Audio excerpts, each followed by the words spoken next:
हाय, मैं हूँ बेका विस्कॉन्सिन से और ये स्टोरी है कि कैसे मैंने फाइनली अपने कंफर्ट जोन से निकलकर दुनिया की दूसरी ओर क्या पाया।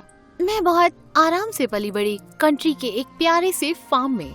हमारे पास गाय, मुर्गी और 2 बड़े प्यारे से अल्पैकास भी थे, सॉल्ट एंड पेपर। जब मैं छोटी थी तब गोद में बैठाकर पापा ने मुझे हमारा बड़ा सा ट्रैक्टर चलाने को दिया। बहुत मजा आया। मैं दुनिया के ऊपर हूँ। बेका, जब तुम ड्राइवर सीट पर हो तो अपने पसंद की किसी भी दिशा में जा सकती हो, हमेशा याद रखना।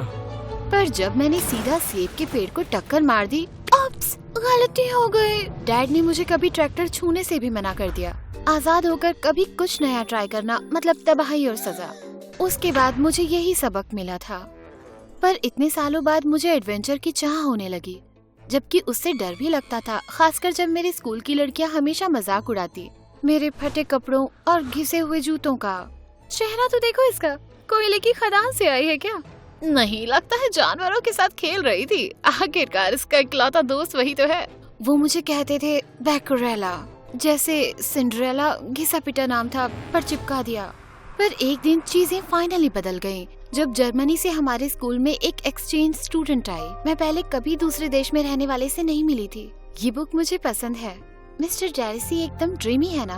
वो बहुत रोमांटिक है। जल्दी हम अच्छे दोस्त बन गए। लीना मेरे फार्म में आकर मेरे अल्पैकास से भी मिली। हम शॉपिंग जाते, स्लीप ओवर्स में सारी रात जागते, गर्ल्स मैगजीन्स में फ्लर्टिंग के बारे में पढ़ते हुए। इसमें लिखा है कि फ्लर्टिंग में सबसे इम्पोर्टेंट है आई कांटेक्ट। ऐसे शायद थोड़ा सा कम पागल लग रही हो। लीना को नई चीजें ट्राई करना बहुत ज्यादा पसंद था। अजीब खाना, खतरे लेना, नई जगहों पर जाना। एक दिन न्यूयॉर्क जरूर जाऊंगी। न्यूयॉर्क? मैं तो सोच भी नहीं सकती। मुझे नई चीजों से डर लगता था। जब लीना ने मुझे एक जर्मन डिश ट्राई करने के लिए कहा, जिसका मैंने नाम भी नहीं सुना था, मुझे बिल्कुल इंटरेस्ट नहीं आया। ये बहुत टेस्टी है। वो हरी चीजें क्या है? थैंक्स, पर मैं पास्ता ही खाऊंगी। मुझे ये पसंद नहीं आएगा। जब तक ट्राई नहीं करोगी तब तक क्या पसंद है कैसे पता चलेगा? लीना की बात तो बिल्कुल सही थी, पर मैं अभी अपना कंफर्ट जोन छोड़ने को तैयार नहीं थी। बदकिस्मती से लीना के जाने का समय आ गया था। तुम्हें मुझसे मिलने आना ही होगा जैसे ही मौका मिले। पर सोचो हम कितने सारे मजे नहीं कर पाते अगर मैं डर जाती तो। बात तो सही थी। मैंने वादा किया, फिर वो चली गई और मैं दुखी हो गई। मैं उसे बहुत मिस करती थी। फिर कुछ मैजिकल सा हुआ। हमारे प्रिंसिपल ने बताया कि हम जर्मनी में एक सेमेस्टर करने के लिए अप्लाई कर सकते हैं। घर छोड़ने से मुझे डर लगता था, पर लीना वहाँ होगी तो कम डर लगेगा। पर जब मैंने प्रोग्राम की फीस देखी तो मानो मेरी आंखें मेरे चेहरे से ही बाहर आ गई। मेरी फैमिली इसके पैसे नहीं दे सकती थी, पर मैंने वादा किया था और जहाँ चाहा है वहाँ रहा है। धीरे चलो रूफस, इतनी जोर से लीश मत खींचो लिली। सब ठीक है, सब ठीक है। मम्मी जल्दी आ जाएगी। एक लोरी सुनोगे? बोलो सुनोगे? कचिंग, एक और टोपी तैयार है। मेरा प्लान काम कर रहा था, पैसे बन रहे थे। जर्मनी, मैं आ रही हूँ। पर जिस दिन मुझे यूरोप जाना था, लीना का कॉल आया। ऐसा लगा जैसे कि वो रो रही थी। बेका, आई एम सो सॉरी, पर मेरी मॉम को ऑस्ट्रेलिया में टीचर की नौकरी मिली है। हम कल जा रहे हैं। कल? पर हमारे प्लान्स, हमारे एडवेंचर्स का क्या? आई एम सो सॉरी, ये सब इतनी जल्दी और अचानक से हुआ, पर तुमने वादा किया था। हाँ, तुमसे, और तुम्हें पूरा करना होगा। तुम पूरी जिंदगी फार्म पर नहीं बिता सकती। जियो, दुनिया देखो। मैंने उससे कहा कि मैं सोचूंगी, पर अपनी दोस्त के बिना पूरे देश में अकेले जाने का ख्याल बहुत ज्यादा डरावना था। तो मैंने प्रोग्राम और कोऑर्डिनेटर से कहा कि मैं ट्रिप कैंसिल करना चाहती हूँ। उसने कहा कि उसे दुनिया ना देखने का बहुत ज्यादा दुख है। और फिर लीना के कहे शब्द मुझे फिर से याद आ गए। जब तक ट्राई नहीं करोगी तब तक क्या पसंद है कैसे पता चलेगा? झिझकिचाते हुए मैं मान गई। रोते हुए मैं प्लेन में चढ़ी। मैं एक देश जा रही थी जहाँ सब अनजान थे। ऐसी जर्मन फैमिली के साथ रहना जिनसे मैं कभी मिली नहीं। उस जगह जहाँ की भाषा भी नहीं आती। मैं वहाँ बिल्कुल अकेली हो जाऊंगी, बिना परिवार, अपने फार्म, अपने अल्पैकास और लीना के बिना। अगले दिन दोपहर को मैं म्यूनिक पहुंची। फ्लाइट पर दुख के कारण सो नहीं पाई थी और थक के चूर हो गई थी। मेरी होस्ट फैमिली ने मुझे एयरपोर्ट से पिक किया, एक कार्डबोर्ड साइन के साथ जिस पर लिखा था वेलकम टू जर्मनी बेका। वो बहुत अच्छे थे। पर मेरा होस्ट ब्रदर क्लाउस थोड़ा चिढ़ गया जब मैंने पूछा कि यूरोपियंस लोग मिलिट्री टाइम क्यों यूज करते हैं। वैसे देखने में मुझे बहुत क्यूट लगा, पर उसके रूखे बर्ताव के आगे उसकी क्यूटनेस फीकी पड़ गई थी। सब कुछ अनजान और कंफ्यूजिंग लगता था। मैं समझ नहीं पाई कि खिड़कियाँ कैसे खुलती हैं, डर्मस्टेट कैसे चलता है और धोने के बाद मेरे कपड़े सख्त क्यों हो जाते थे। मुझे घर की बहुत याद आने लगी थी। मैं मिस करती अपने पेरेंट्स, अपने भाई जैसे सॉल्ट एंड पेपर्स को, मेरा अपना बेडरूम और अपने स्कूल को भी। पर मैंने खुद से कहा कि इस एक्सपीरियंस को एंजॉय करने की मैं पूरी कोशिश करूंगी। मैंने यहाँ आने के लिए कितनी मेहनत की थी और ये सारा पैसा और सैक्रिफाइस मैं वेस्ट नहीं करने वाली थी। अगली सुबह स्कूल से पहले ब्रेकफास्ट टेबल पर क्लाउस साथ बैठा और अंडे ऐसे खा रहा था जैसे हफ्तों से भूखा हो। मुझसे कुछ खाते ही नहीं बना। तुम यहाँ पर अंडे फ्रिज में क्यों नहीं रखते? तुम्हें वाकई जर्मनी के बारे में कुछ नहीं पता है ना? बस एक सवाल पूछा है। और जर्मनी सेल्सियस क्यों यूज करता है फ़ारेनहाइट की जगह? हाँ, चलो अब स्कूल के लिए देर हो जाएगी। वो रोज हमें स्कूल लेकर जाता और मैं उसको जर्मनी के सवालों से तंग कर देती। उसका रूखापन थोड़ा कम होने लगा और वो मेरे सवालों का जवाब देने लगा और वो मुझसे भी कुछ सवाल पूछने लगा। मुझे वो बहुत ही ज्यादा हैंडसम लगता था, अपने निट स्वेटर्स में जो उसके बाइसेप्स उभारते थे। तो तुम वाकई में अमेरिका में अंडों को फ्रिज में रखते हो? कितना अजीब है। और दुकान पर सामान बैग्स में डालने के लिए लोग भी होते हैं। अगर कभी मैं अमेरिका आया तो तुम मेरी टूर गाइड बनोगी, क्योंकि ये सब मैं खुद देखना चाहूँगा। हाँ बिल्कुल, क्यों नहीं। मुझे समझ नहीं आया कि वो मेरे साथ फ्लर्ट कर रहा था या नहीं। क्या वो मुझे देख रहा था? शायद देख तो रहा था, और मानना पड़ेगा मुझे अच्छा लग रहा था। स्कूल काफी अलग सा था। एक ट्यूटर के साथ जर्मन सीखना मुश्किल था। ऐसा लगता था कि मैं गलत जुबान के साथ पैदा हुई हूँ। पर मैं हर रात पढ़ाई करने लगी और बेसिक सीखने लगी। मैंने मौसम के बारे में बस ड्राइवर से जर्मन में बात भी की। मुझे बड़ा मजा आया। एक दिन स्कूल में लंच पर क्लाउस ने मुझे घर की चाबी दी और कहा आज घर नहीं ले जा पाएगा वो मुझे।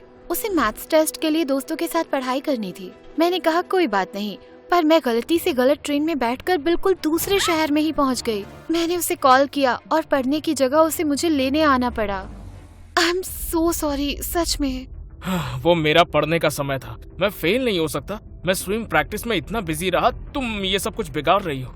मुझे माफ कर दो, मैं यहाँ के रास्ते अब भी सीख रही हूँ। घर का रास्ता नहीं जानती थी। जब हम घर पहुँचे तो मुझे चाबियाँ नहीं मिल रही थी। हमें बारिश में खड़े रहना पड़ा उसके पेरेंट्स के घर आने तक। वो वाकई गुस्से में था, पर उसने कुछ नहीं कहा। मैंने कसम खा ली थी कि जर्मन ट्रांसपोर्टेशन सिस्टम को अब सीख कर ही रहूंगी।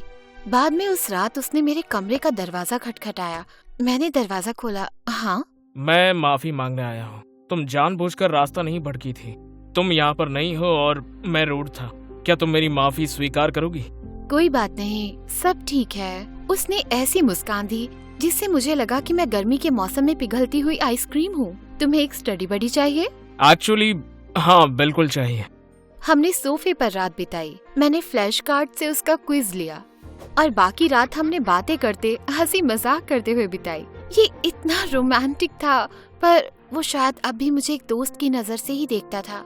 स्कूल में लड़कियां बहुत फ्रेंडली थी। लंच पर मेरे साथ बैठती, पर जर्मन में बहुत तेजी से बात करती। मेरा सिर कंफ्यूजन से घूम जाता था। इससे मेरे दिल में लीना के लिए इज्जत और बढ़ गई थी। जब वो अमेरिका में थी तो ऐसे नहीं घबराई थी। वो बहुत जल्दी घुल मिल गई थी और मुझे तो बहुत ज्यादा मुश्किल हो रही थी, जैसे मैं कोई बच्ची हूँ। मैंने उसे कॉल किया। क्या अमेरिका में रहने से तुम्हें घबराहट होती थी? हाँ बिल्कुल, पर इससे तुम्हारी ताकत और बढ़ती है। तुम ये कर सकती हो। मुझे तुम पर गर्व है और जानती हूँ कि हम एक दिन जरूर मिलेंगे। लीना से बात करके मुझे हमेशा अच्छा लगता था। उसे भी यकीन था कि क्लाउस को मेरे लिए फीलिंग्स थी। कॉल के बाद मैं किचन में चाय पीने गई और क्लाउस किचन में बड़ी सी मुस्कान के साथ दौड़ता हुआ आया। उसने अपना टेस्ट दिखाया। उसे A+ मिला था। अरे वाह, कंग्रेट्स। क्लाउस ने मुझे जोर से गले लगाया और मेरा दिल तेजी से धड़कने लगा। मैं तुम्हारे बिना ये नहीं कर पाता। नो प्रॉब्लम, हेल्प करके खुशी हुई। मैं एक्चुअली तुमसे कुछ कहना चाहता था। मुझे अच्छा लगेगा अगर हम... इससे पहले कि क्लाउस कुछ आगे बोलता, उसके पेरेंट्स ने आकर बताया कि हम सब डिनर पर बाहर जा रहे हैं। वो आखिरकार मुझसे क्या कहना चाहता था? कि अपने प्यार का इजहार करने वाला था? और फिर मैं सोचने लगी, लाइफ सिर्फ रोमांस के बारे में नहीं है। मेरे अच्छे दोस्त बन रहे थे और मैं जर्मन भी सीख रही थी। मैं पहली बार दुनिया देखने निकली थी, अपने फार्म और रोजमर्रा की आरामदायक जिंदगी से अलग। और जितना सोचा था उतना डरावना नहीं था, एक्चुअली काफी अच्छा था। मेरे 16th बर्थडे की सुबह क्लाउस ने मेरा दरवाजा खटखटाया। उसके हाथ में आइसक्रीम केक था और वो जर्मन में हैप्पी बर्थडे गा रहा था। मुझे अच्छा लगा कि उसे मेरा बर्थडे भी याद था और मेरा फेवरेट आइसक्रीम का फ्लेवर भी, मिंट चॉकलेट चिप। मैंने कैंडल्स बुझाई और हमने किचन में केक खाया। ये बहुत ज्यादा टेस्टी है। Thank you. शेफ की दाद देनी पड़ेगी। वो तो एक्चुअली मैं हूँ। तुमने बनाया है? मुझे लगा ये प्रोफेशनल केक है। मैंने सुबह 5 बजे उठकर तुम्हारे लिए ये बनाया है। Wow, thank you. तुमने मेरे लिए ये किया, मुझे बहुत अच्छा लगा क्योंकि मेरा बर्थडे सैटरडे पर पड़ा। वो मुझे घुमाने ले गया, हमने शॉपिंग की, फोटोज ली और आर्ट म्यूजियम्स भी देखे। हमने साथ में बहुत मजे किए। शायद वो मुझे पसंद करता था। क्या तुम्हें मजा आ रहा है? हाँ, बहुत मजा आ रहा है। Thank you. मैं तुम्हें बहुत पसंद करता हूँ पेका। सच में? हाँ बिल्कुल, तुम दिलचस्प हो, सुंदर हो और बहुत अच्छी भी हो। मैं तुमसे ये बहुत पहले से कहना चाहता था लेकिन कभी मैं कह नहीं पाया। मुझे लगा तुम मुझे सिर्फ दोस्त मानते हो। मैं काफी समय से तुम्हें पसंद करता था, लेकिन क्योंकि हम एक ही घर में रहते हैं तो मैं चीजों को इतना ऑकवर्ड नहीं करना चाहता था। पर अब मैं अपनी फीलिंग्स को और नहीं छुपा सकता। मैं भी तुम्हें पसंद करती हूँ क्लाउस। ऐसा लग रहा था मैं जेन ऑस्टन की नॉवेल में हूँ, बस आरामदायक कपड़ों में। वो अपने प्यार का इजहार कर रहा था और मैं अपने। हम पिक्चर देखने गए और जब थिएटर में बैठे थे उसने मेरा हाथ पकड़ा। उसके हाथों की गर्मी से मेरे पूरे शरीर में बिजली सी दौड़ गई। उसके बाद वो मुझे एक सुंदर से पार्क लेकर गया जहाँ से शहर का नजारा दिखता था। उस वक्त दूसरे देश में होना मुझे बहुत अच्छा लग रहा था। सब कुछ पीछे छोड़कर आगे बढ़ने की हिम्मत दिखाने पर मुझे खुद पर गर्व हो रहा था। मैं इतना कुछ सीख रही थी, खुद में हो रहे बदलाव से बहुत खुश थी मैं। तो पिक्चर कैसी लगी तुम्हें? सच कहूँ तो पिक्चर पर मेरा ध्यान था ही नहीं। मेरा भी नहीं था। और फिर उसने मुझे किस किया, मेरी पहली असली किस, और वो भी मेरे बर्थडे पर। उसके होठ इतने सॉफ्ट थे, उम्मीद है सही तरीके से किस कर रही थी। और लीना की ही मैगजीन में लिखी चीजों को याद करने की कोशिश की, पर मैं उस पल में खो गई। ये मैजिकल था। उसने मुझे बाहों में ले लिया और हमने सूरज डूबते देखा। ये मेरी लाइफ का सबसे रोमांटिक मोमेंट था और सबसे अच्छा बर्थडे भी। मैं बहुत खुश थी। मेरा स्टडी अब्रॉड सेमेस्टर खत्म हो गया था और मैं पहले जैसी नहीं रही थी। और क्लाउस और मैंने जुड़े रहने का वादा किया। उसे छोड़ने का दुख था, पर जानती थी एक दिन जरूर वापस आऊंगी। मैं घर वापस आई और मेरी फैमिली मेरे बदलाव को देख सकती थी। मैंने अपने अल्पैकास को गले लगाया और मैं उसके लिए लीडर होजन भी लाई थी। और स्कूल में क्लॉडिया ने आकर फिर से मुझे बैकुरेला बुलाया। मुझे दुख है कि तुम अपने बारे में इतना बुरा सोचती हो कि अपनी इनसिक्योरिटी मुझ पर थोपती हो। तुम्हारे लिए मुझे बहुत बुरा लगता है, पर अब चुप नहीं रहूंगी मैं। मेरी बात सुनकर क्लॉडिया का मुंह बंद हो गया। उसने मुझे दोबारा तंग नहीं किया। कुछ सालों बाद मैं न्यूयॉर्क सिटी के कॉलेज में गई, द बिग एप्पल।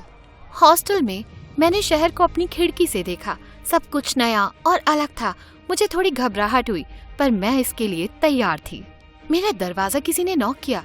क्लाउस वहाँ खड़ा था। हे, तुम यहाँ क्या कर रहे हो? मैं पड़ोस में ही था तो सोचा आकर मिल लूं। क्या? मैं भी इसी कॉलेज में हूँ। उसने मुझे किस किया। ऐसा लग रहा था कि ये कल की ही बात हो। मैं तो बादलों में झूम रही थी। फिर उसने कहा कि वो मेरे लिए एक सरप्राइज लाया है। एक और फिर लीना आ गई। क्या मैं कोई सपना देख रही थी? हाय रूमी। ओह माय गॉश, सही पकड़े, लीना मेरी रूममेट थी। हम फाइनली फिर से मिले। ये मेरा सबसे अच्छा दिन था। हम सब साथ चले, एक नए अनजान शहर को एक्सप्लोर करने को तैयार। मुझे याद आया कि कैसे दूसरे देश में पढ़ना पहले नामुमकिन सा था, पर मैं कामयाब रही थी। जैसे डैड ने एक बार कहा था, जब मैं ड्राइवर सीट में हूँ तो मेरे पास ताकत है अपनी जिंदगी को किसी भी दिशा में मोड़ने की। बस सेब के पेड़ से मत टकरा जाना, इसकी सलाह नहीं दूंगी।